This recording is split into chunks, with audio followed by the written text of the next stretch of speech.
할렐루야. 그 후배가 인생이 너무 답답해서 선배를 찾아갔대요. 선배한테 찾아가서, 선배, 인생이 너무 답답한데 인생이 뭐예요? 삶이 뭐예요? 삶이? 그랬더니 그 선배가 네이버에 물어봐 라고 했대요. 그래서 네이버에다가 삶은 무엇인가? 라고 했더니 네이버가 뭐라고 대답했냐면 삶은 계란이다. 웃어줘도 고마워요. 웃어줘도 고마워요. 불안했는데 아무도 안 웃으면 어떻게 하나 했는데 고맙습니다. 여러분, 삶은 팍팍한 것입니다. 그래서 더 진실하게 깊이 하나님을 찾아야지 거기에 탈출구가 있는 것이에요. 오늘 기독교 강요, 오늘 제목은 인간의 양심에 대하여 잠깐 이야기를 합니다. 하나님의 완전하심을 바라보라. 그러면 눈이 맑아져서 진정한 자신을 보게 될 것이다 라고 말합니다. 하나님을 바라봐야지 자신을 볼 수 있는 것이에요. 마찬가지로 자신에 대하여 자세히 알게 되면 하나님에 대해서도 알게 되는 것이에요. 왜냐하면 우리는 하나님의 형상이기 때문에 하나님을 바라보면 나를 보게 되고, 나를 바라보면 하나님을 바라보게 된다는 것이지요. 자기 자신을 맹목적으로 사랑하거나 우쭐해지는 것은 눈이 더럽혀졌기 때문이라는 것이지요. 그래서 교만한 자는 그의 마음이 더러워져서 자기를 바라볼 수 없기 때문에, 잘못 보고 있기 때문에 교만해지는 것이고, 겸손한 자는 눈이 맑아져서 하나님을 바라볼 수 있는 눈이 있기에 자기 자신을 투명하게 바라볼 수 있기 때문에 겸손할 수밖에 없다는 것입니다. 그래서 죄를 사랑하면 눈이 멀어버립니다. 그래서 진정한 자신을 바라보지 못하게 되는 것입니다. 그래서 죄를 짓지 않고 경건하게 살아가는 자는 회개할 것이 점점 많아집니다. 그런데 죄 속에서 새 속에 굴러다니는 사람은 갈수록 회개할 것이 없습니다. 이것은 매우 상대적인 것이에요. 은혜 속에 있는 자는 오히려 자신의 영혼이 깨끗해졌기 때문에 작은 흠도 얼룩도 크게 보이는 것이고, 죄악 가운데 머무는 사람은 온통 얼룩덜룩이기 때문에 거기에 점 하나 찍히는 것도 아무 대수롭지 않게 넘어가는 것이지요. 그래서 성도는 경건할수록 민감해지는 것이에요. 예민해지는 것이에요.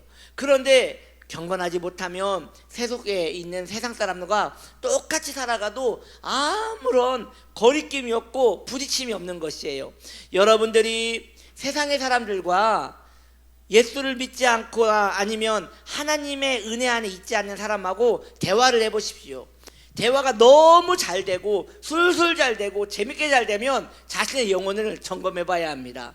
그런데 이야기할 때마다 계속 거슬려.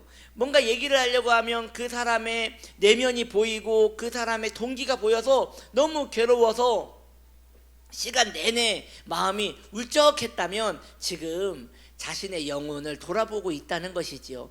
그래서 예수 잘 믿는 사람은 어쩔 수가 없어요. 세상과 부딪힐 수밖에 없는 것이에요. 부딪히기 때문에 세상을 떠나라는 것이 아니라 그럼에도 불구하고 기도하면서 세상을 품어야 한다는 것입니다. 우리는 성경이 선언하는 대로 우리 속에 본성적으로 뿜어져 나오는 자기 탐닉을 경계해야 할 줄 믿습니다. 우리 마음은 구정물통 같아서 그걸 관리하지 않으면 샘솟듯이 그 구정물이 계속 솟구쳐 올라오는 것이에요. 그것을 미워하고 그것을 경계하지 않으면 어느 순간 그것에 대하여 탐닉하게 된다는 것이죠. 여러분, 이 세상의 언어 가운데 자뻑이라는 말이 있습니다. 자뻑. 무슨 뜻이에요? 자기가 너무 좋은 거예요. 왕자병, 공주병 같은 거예요. 그런데 이러한 용어를 가수들이 부르는 거 보면요, 이러한 가사들이 굉장히 많이 나와요. 좀 오래된 노래지만 여러분 트윙클 트윙클이라는 그 가사가 있었거든요. 그 소녀시대인가 알죠? 트윙클 트윙클.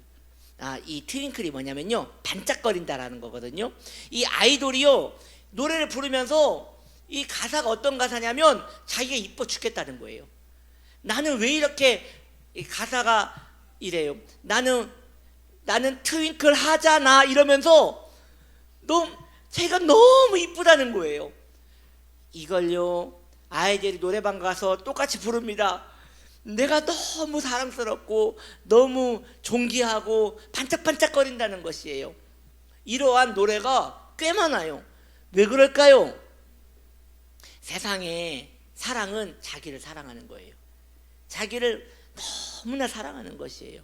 그런데 성경은 그것에 대하여 경계하고 있는 것입니다. 뭐라고 경계합니까? 잠언 11장 2절은 말합니다. 사람의 행위가 자기의 보기에는 모두 정직하게 보여도 이것이 인간의 한계예요. 인간이 자기를 볼 때 정직하게 여긴다는 것은 이미 잘못 보고 있다는 것이고요. 잠언 16장 2절은 말합니다. 사람의 행위가 자기 보기에는 어떤다고요?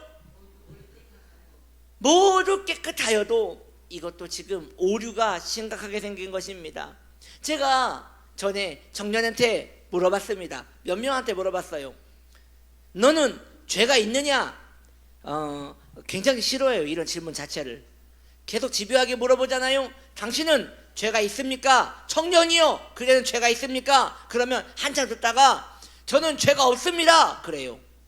죄가 없습니다. 그럼 왜 없습니까? 교회를 다니니까 없습니다 라고 얘기를 해요.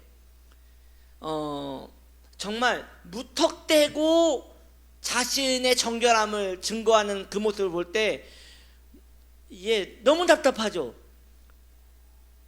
이 세상에서 전도를 할 때 힘든 이유가, 전도를 하려면, 제대로 전도를 하려면 그 사람이 죄인됨을 인정해야지 전도가 되거든요. 그렇기 때문에 죄가 있기 때문에 죄를 씻어주시는 예수님이 필요한 것인데, 전도가 왜 어렵느냐? 그 사람이 죄인이라는 걸 설득하는 것이 그렇게 어렵기 때문에 전도가 어려운 것이에요.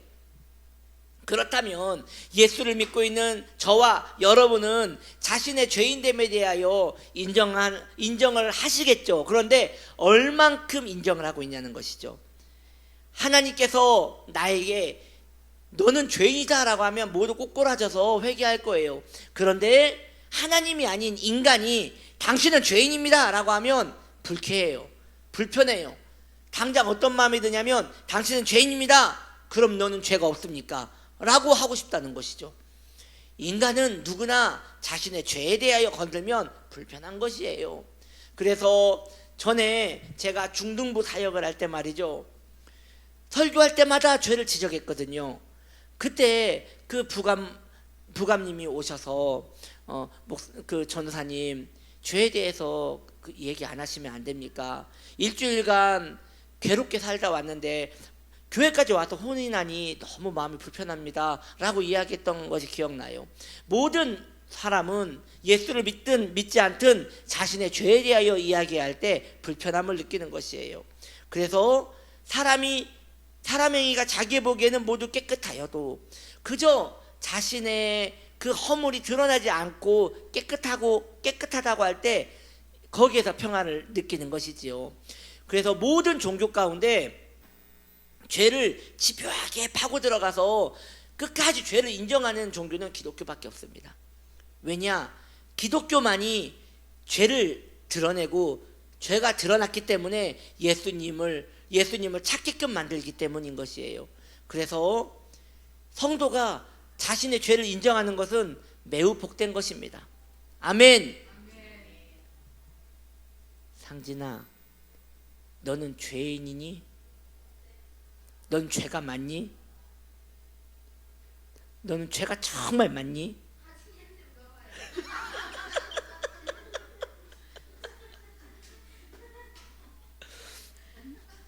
네, 저게 인간의 본 모습이라는 것이죠.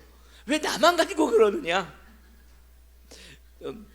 옆에 더 더러운 죄인이 있는데 왜 나한테만 그러느냐? 이게 인간의 악함이라는 것이죠.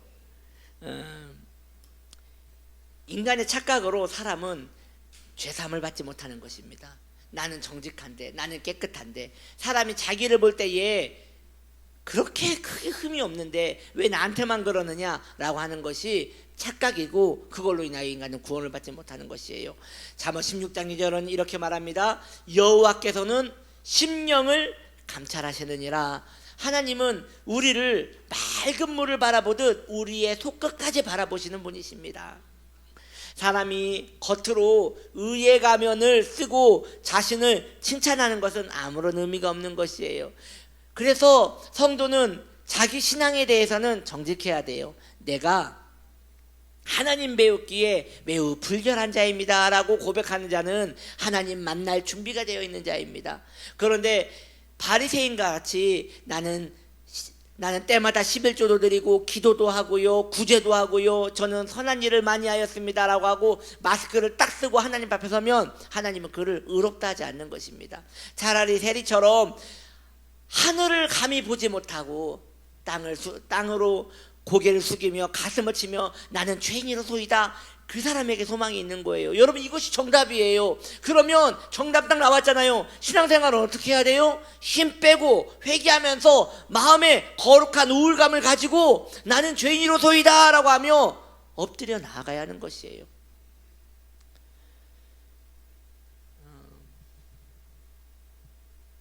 이건 저에 대한 이야기인데, 저에 대한 이야기예요. 오늘날 성도들은 커피를 너무 좋아하는 것 같아요. 즉 분위기를 너무 좋아하는 것 같아요. 무슨 죄인이 그렇게 커피를 먹어요? 물도 안 마셔야 하는데. 물론 저는 이 설교를 끝나고 또 커피를 마실 것 같아요. 근데 제가 하고자 하는 말은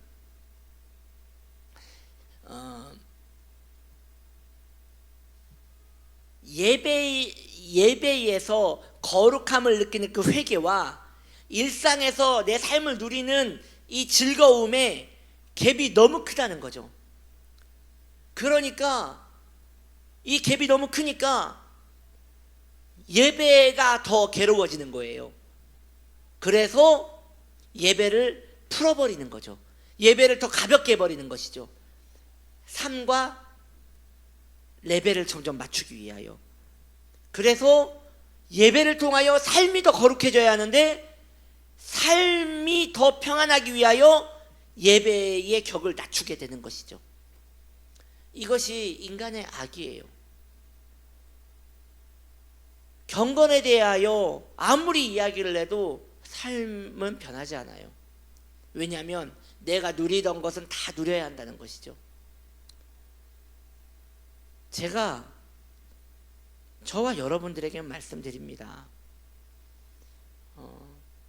이 불편함을 빨리 떨구시면 안 돼요.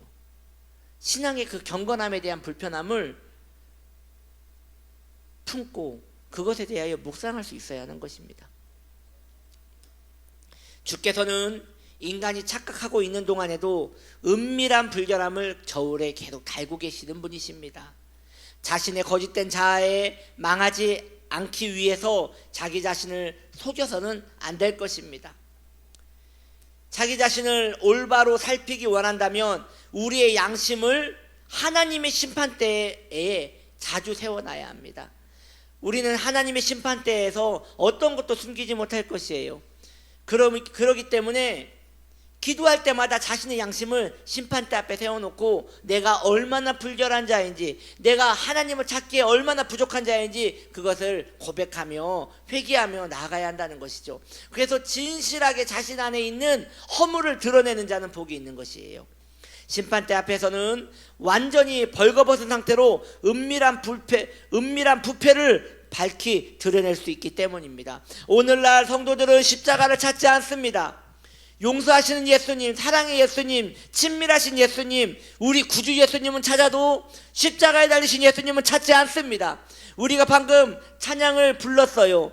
주의 손에 나의 손을 포개고 주의 발에 나의 발을 포개요. 같이 못 박히기를 원한다고. 그리고 십자가 그 십자가 아래에서만 내게 소망이 있습니다라고 고백을 했지만, 이것은 찬양에서만 나올 뿐 우리 삶에서 십자가는 강조되지 않아요. 왜냐? 십자가를 강조하기 위해서는, 십자가가 내 안에 지극한 감동이 되기 위해서는 십자가를 위로랑 연결하면 안 되고, 십자가는 죄랑 연결해야 하는 것이에요. 죄랑 연결해야지 십자가의 파워가, 십자가의 능력이 일어나는 것인데, 오늘날 성도들은 위로하는 데에 십자가를 찾고 사랑의 십자가를 찾기 때문에 십자가는 능력이 나타나지 않는 것이에요. 왜냐? 그 용도가 아니기 때문이죠. 험한 십자가는 오로지 죄를 위한 십자가이기 때문에, 내가 지극한 죄인입니다, 나는 부패한 죄인입니다 라고 내가 고백할 때, 이제 나는 어떻게 할까? 이 죄인이 어떻게 살아갈까? 나는 이제 갈 곳이 없네 라고 생각할 때, 그때 붙잡는 그 십자가는 능력이 되는 것이지요. 인간은 자신의 은밀함을 깊이 숨겨놓았기 때문에 원래 드러내기를 싫어하는 존재예요. 자신의 은밀함을 드러낼 때에 죄인은 하나님의 말씀에 비로소 영향을 그때부터 받기 시작하는 것입니다. 이건 정말 심각한 우리 영적 침체의 원인이 되는 것이에요. 이번 주일날 우리는 성찬을 할 거예요. 성찬이 뭡니까? 예수님의 피와 예수님의 살을 기념하는 것이거든요. 왜 기념해요? 내 죄를 사해 주신 그 은혜, 그것을 기념하는 것인데, 성찬을 할 때에도 마음에 그다지 감흥이 없어요. 그냥 의식에 참여하는 데에만 마음이 가 있어요. 이것은 어쩌면 하나만화일 뿐이라는 것이죠. 성도가 성찬의 큰 감격을 느끼기 위해서는 자신의 죄인됨을 계속 드러내야지, 내가 이 피를 먹고 죄를 사함받구나, 내가 이 살을 뜯어먹고 내가 죄가 사함받구나 라고 하면서 그것에 대한 간절한 필요성을 느끼게 되는 것입니다. 필요가 없는데 은혜가 안 되지요. 배가 고파야 음식이 맛있듯이 내가 죄책감에 시달려야 십자가가 위로가 되는 것이라는 것이죠. 그 영향은 어떻게 받게 되는 것입니까? 말씀을 통하여 받게 되는 것인데, 욥기 25장 4절 6절은 이렇게 말합니다. 하나님 앞에서 사람이 어찌 의롭다 하며 여자에게서 난 자가 어찌 깨끗하다 하랴. 하물며 구더기 같은 사람, 벌레 같은 인생이랴. 이러한 말씀이 내게 아멘으로 인정이 되어져야 하는 것이에요. 왜냐? 이것이 인간의 본질에 대하여 성경이 밝히 드러내는 것이니까요. 나는 이렇게 생각하지 않는데요 라고 하면 안 되고, 말씀이 그렇다 하면 내 지각이 그 말씀에 순종해야 한다는 것이죠. 그래서 전에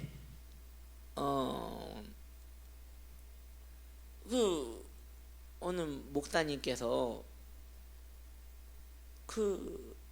고등부 수련회 때였던 것 같아요.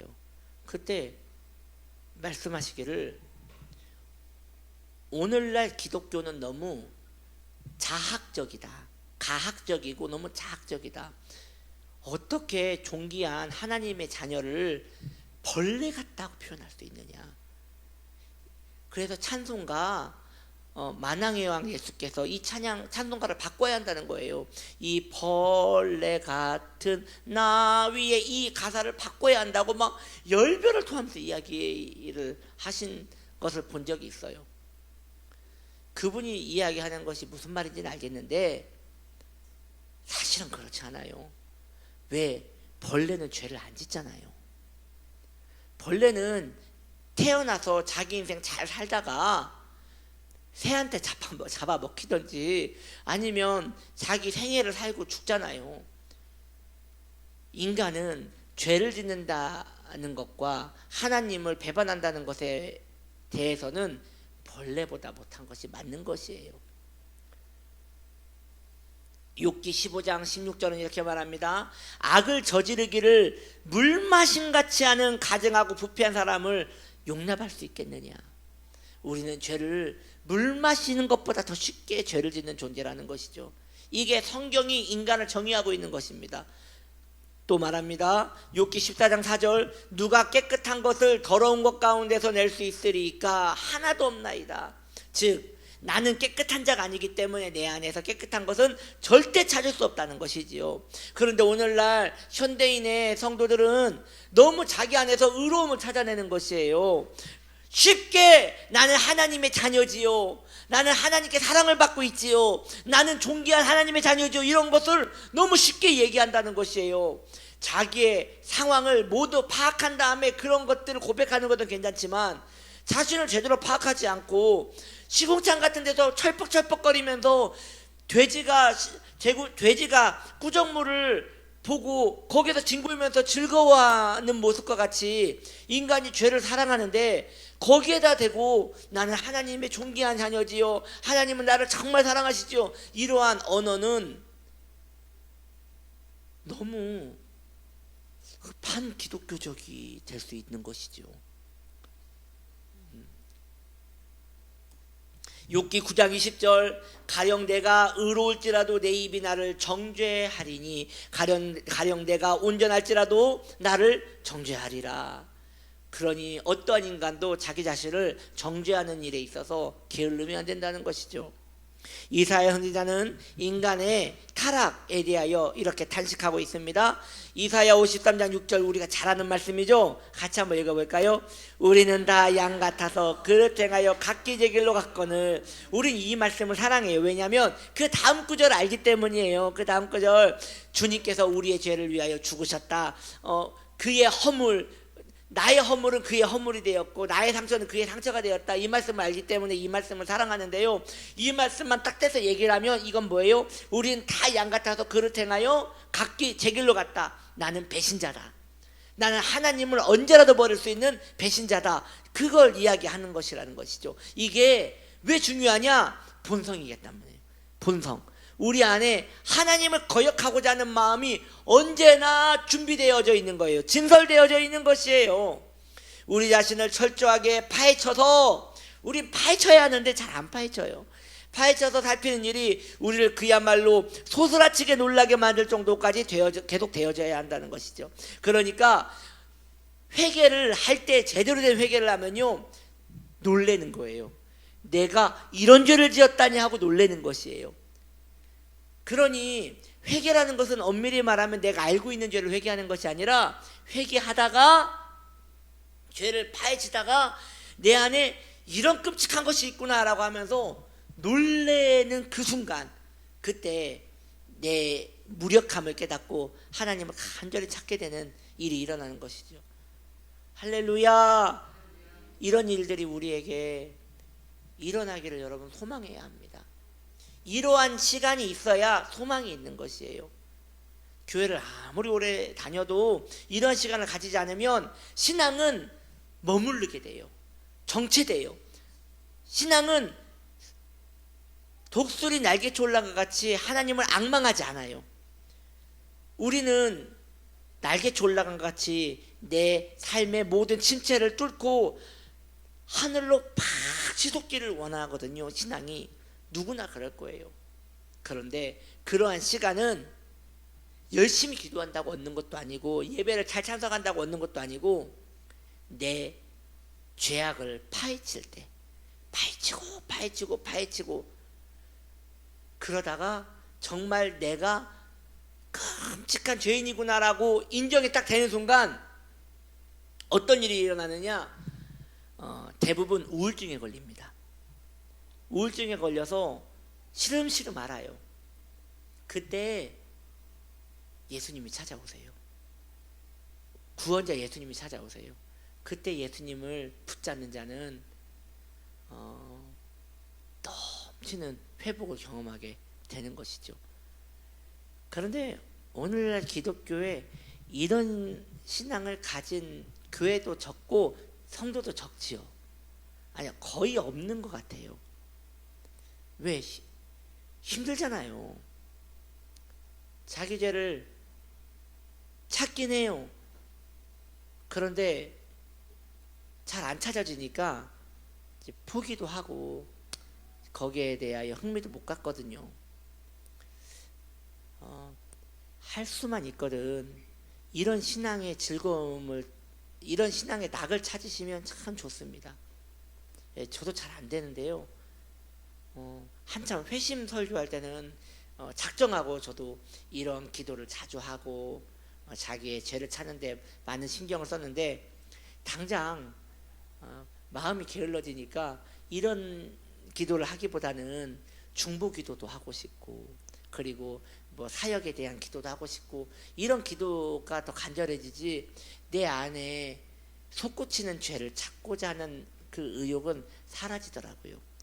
그러니 십자가를 찾을 이유가 없는 거죠. 예, 그렇잖아요. 십자가를 안 찾고 싶죠. 십자가는 죄인들만 찾는 건데. 그렇게 성도는 그리스도의 은혜를 받아들이도록 준비될 수 있는 거예요. 어떻게 할 때? 죄를 파헤칠 때. 여러분, 죄를 파헤치시기를 바랍니다. 근데 불편하죠. 죄를 파헤치십시오. 근데 불편하죠. 그럼에도 불구하고 죄를 파헤치는 것을 오늘 예배 이 설교 끝나고 오늘만 하시는 게 아니라, 파다 아니 파면 아니 판만 못하나니, 여러분 파려면 계속 파야 하는 거예요. 그러니까 신앙의 길을 그렇게 정해셔야 하는 거예요. 그런데 그렇게 하시는 분들이 없어요. 왜냐면 우울하니까. 저는 좀 이런 모습을 상상해 봅니다. 이 설교를 듣고 우리 성도님들이 주일날 고개를 푹 숙이고 이렇게 오는 거죠. 의자에 딱 앉아가지고 막 우는 거예요. 어찌할꼬 그 죄의 눌림에 견디질 못하고 막 우는 거예요. 그럼 저는 그분을 보고 마음이 너무 아파가서 가서 안수를 하는 거죠. 그분은 어떻게 하면 구원을 받을 거고 간절히 기도하고, 이런 모습을 상상해 봅니다. 근데 틀림없이 이번 주일도 할렐루야! 할렐루야! 잘 있었어요? 그럴 거예요. 왜냐? 이건 하루아침에 되는 게 아니거든요. 기독교 고전에 보면 신앙의 믿음의 선배들이요, 다 그렇게 신앙생활을 했어요. 그래서 지금 기독교와 그 18세기, 19세기 기독교는 너무 달라요. 여러분, 기독교가 시대를 따라가는 것은 맞지 않습니다. 기독교는 진리를 따라가야죠. 그래서 여러분, 죄를 파헤치는 것에 대하여 좀 진지하게 한번 생각을 해볼 필요가 있어요. 좋네요. 추석 내내 파헤치십시오. 추석 내내 그 고기 좀 먹고 죄 파헤치고, 송편 하나 먹고 죄를 파헤치고. 네. 제가 볼 때 배가 부르면 안 파헤치더라고요. 예, 굶으세요. 굶고 처절하게 회개를 하시기 바랍니다. 그럼 저는 안 먹을 거냐? 아니요, 저 먹을 거예요. 참, 제가 무슨 얘기하는지 아시겠죠, 여러분? 정말 굶으라는 게 아니라, 그만큼 자신의 죄를 파헤치는 것이 어렵다는 것에 대하여 말씀을 드리는 거예요. 계속 같은 말씀 드려도 죄송한데, 쉽지 않기 때문에 그렇습니다. 사람이 먼저 마음의 모든 교만함을 낮춰야 합니다. 즉, 죄에 대한 회개가 일어나지 않는 것 자체가 마음의 교만함이에요. 회개는 안 할 수 있어요. 회개의 필요성을 안 가진다는 것 자체가 교만한 거예요. 스스로 그 은혜를 누릴 수 있다고 생각하며 자신을 속여서는 안 됩니다. 회개를 안 했음에도 불구하고 은혜를 누려요. 하나님의 은혜래요. 회개를 안 했는데, 죄를 파헤치지 않는데 하나님의 은혜래요. 거짓말이에요. 아니, 회개하지 않고 어떻게 은혜를 받아요? 만든 은혜지, 만든 은혜. 그래서 마지막입니다. 베드로전서 5장 5절은 이렇게 말합니다. 하나님은 교만한 자를 대적하시되 겸손한 자들에게는 은혜를 주시느니라. 다시 한번, 하나님은 교만한 자를 대적하시되 겸손한 자들에게는 은혜를 주시느니라. 여러분들은 교만한 자입니까? 아니면 겸손한 자입니까? 여러분들은 교만하십니까? 겸손하십니까? 다른 말로 십자가가 필요한 사람입니까? 십자가 없이도 신앙생활 할 수 있는 분이십니까?